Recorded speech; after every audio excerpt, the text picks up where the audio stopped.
is the possibility to use some form of directed energy to affect physiology peripherally and also to affect the physiology and health of the brain.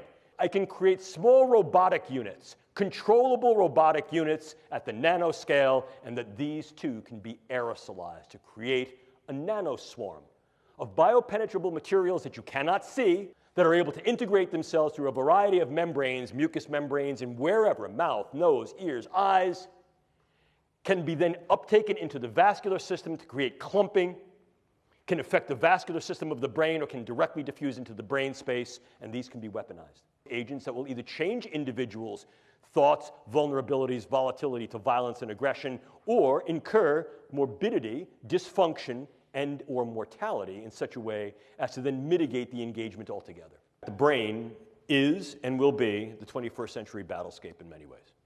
End of story. It's not just a question of trying to figure out what makes the brain tick and the way it's built.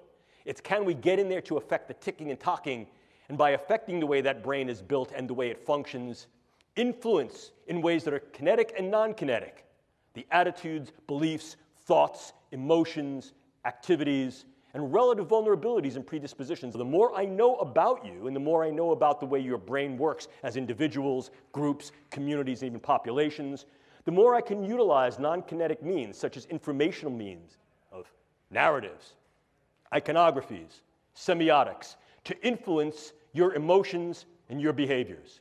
We can do this subliminally through computer images. We can do this more liminally through the types of engagements, interactions that we engage through psychological operations and informational operations. We can go further than that as well.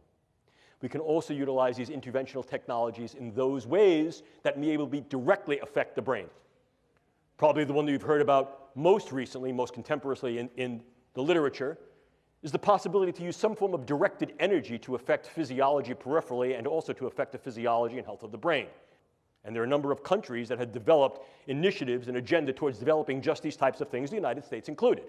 The more we understand the specificity of the brain on a very granular level, the more we're able to derive and develop particular types of drugs that not only can enhance and optimize the performance of our people, but can also be used to mitigate, militate, and in some cases manifest profound morbid changes in their people. In other words, against a hostile other. We can go further to implant certain brain-machine interfaces. These are many of the DARPA programs that you may hear of now. The idea here is to put minimal-sized electrodes in a network within a brain through only minimal intervention to be able to read and write into the brain function in real time, remotely. The United States is not alone in such effort. So, how then can we use these elements as weapons? And we can do that in a number of ways. We can militate their behaviors and their thoughts in some ways as to make them more amenable to what we do, the idea of positive weaponology. Or we can, in fact, mitigate and, in some cases, completely nullify their capability, will, or engagement to fight. If we combine those two definitions into one, what we find is those agents that will either change individuals' thoughts, vulnerabilities, volatility to violence and aggression, or incur morbidity, dysfunction, and or mortality in such a way as to then mitigate the engagement altogether. So in other words, this can also be weaponized against others. And this is where we get into the idea of novel neuroweapons. Once again, this is not necessarily new, but the momentum of this dimension of the field has accelerated as a consequence of increased understanding of the brain and increased capability to develop tools and techniques to access and affect the brain. We see in-close neuropharmaceuticals and organic toxin. More specifically, perhaps, might be targeting individuals on a level that allows either direct attribution or covert engagement with non-attribution. I could also incur much broader type of ripple effects. And one of the ways I could also do that is with what's called high morbidity neuromicrobiologic agents. It's a real fancy way of saying neurobugs. But high morbidity neurobugs. I may not want to kill a lot of people. In fact, arguably, I may assume what is sometimes referred to as the Saylor-Malin mantra. I can use a particular bug that I may be able to now modify through the use of gene editing technique that is ubiquitously available and fairly easy to use to take a bug that was previously relatively benign and non-pathogenic and make that bug virulent, pathogenic, dangerous. And then what could I do? I could introduce that bug in key sites, but I'd want to make sure that at least part of the symptomatic constellation was not only neurological, was profoundly psychological. Agitation, debilitation, sweating, stomach problems, sleeplessness, cardiac problems, things that are what we call top-down neurological in their effect, brain to body and body to brain in the bottom-up cascade. I can disrupt an individual from the level of their cell to their system and disrupt individuals on a variety of levels, from individuals all the way up to the social fabric. And that social fabric may go even further. It may be geopolitical. We can even go further. One of the newest developments is that nanoparticulate matter can be stabilized for distribution.